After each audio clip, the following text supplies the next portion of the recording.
उठा लीजिएगा। इस समय हारमोनियम पर संगत कर रहे हैं मानव शिष्या बड़े भाई हृदय राम जी प्रेमी। हृदय राम जी प्रेमी आप निवासी ग्राम सभा सुजानपुर, पोस्ट महिमा बाजार जानपुर।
हेलो हेलो बहनी, टाइम बहुत कम बा। हेलो हेलो उस्ताद जी। हाँ जी, कहाँ हो? कहाँ है जी तुम्हें नहीं मालूम है कहाँ है? क्या मालूम कहाँ पे होते? हराम जादव, हाँ भंडारा बा भंडारा गया जगन्नाथ स्वामी के। हाँ गया जगन्नाथ स्वामी जी का भंडारा है जी। अवध संगीत पार्टी लगी हुई है, उसी पार्टी में हम घुसे हुए हैं। यही महुआ है। वहीं तो हुआ है। ठीक है, कहाँ पर हो?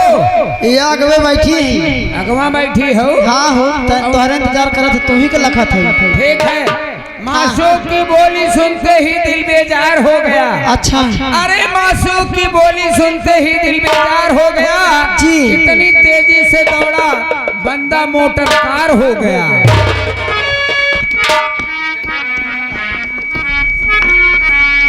हेलो, हाँ नमस्ते जी। नमस्ते नमस्ते नमस्ते।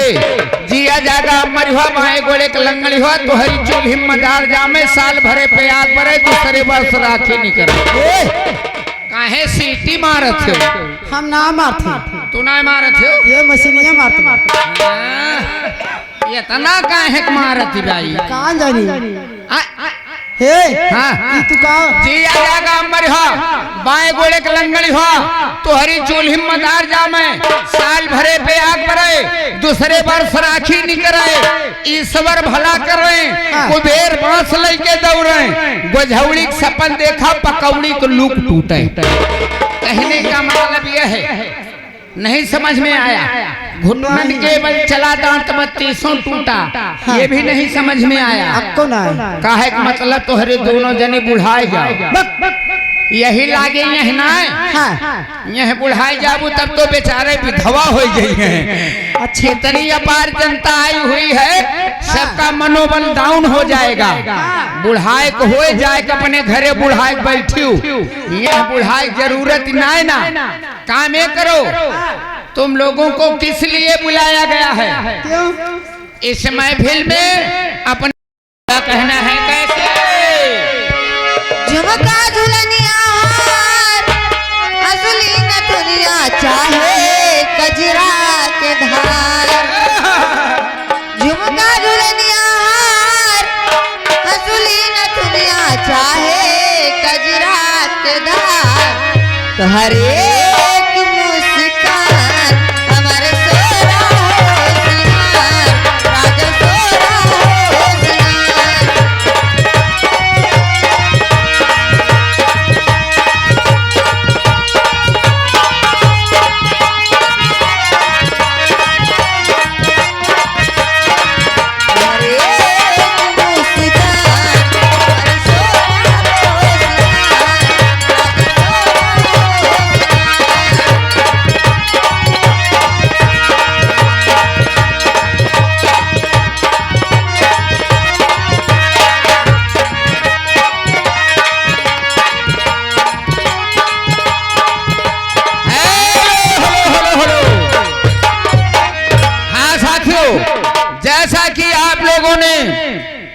हमारे संगीत का नाम सुन ही लिया है।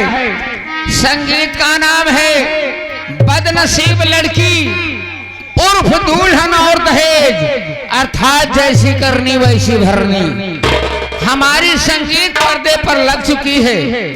आप लोगों का इशारा हुआ तो हम लोग संगीत लेकर के आप लोगों के बीच में पेश हो जाएंगे। लीजिए, आखिरी और अंतिम एंट्री आप लोगों के बीच में होने जा रही है। फिल्मी दुनिया की जानी मानी अभिनेत्री जिनका नाम है रबीना टंडन जी। रबीना टंडन जी आ रही हैं, आप लोगों की सेवा करेंगी। प्रधान जी की एक फरमाइश आई हुई थी, फरमाइश पूरी नहीं हुई। प्रधान जी नाराज हैं। नाराज मैं नहीं होने दूंगा। कहना है,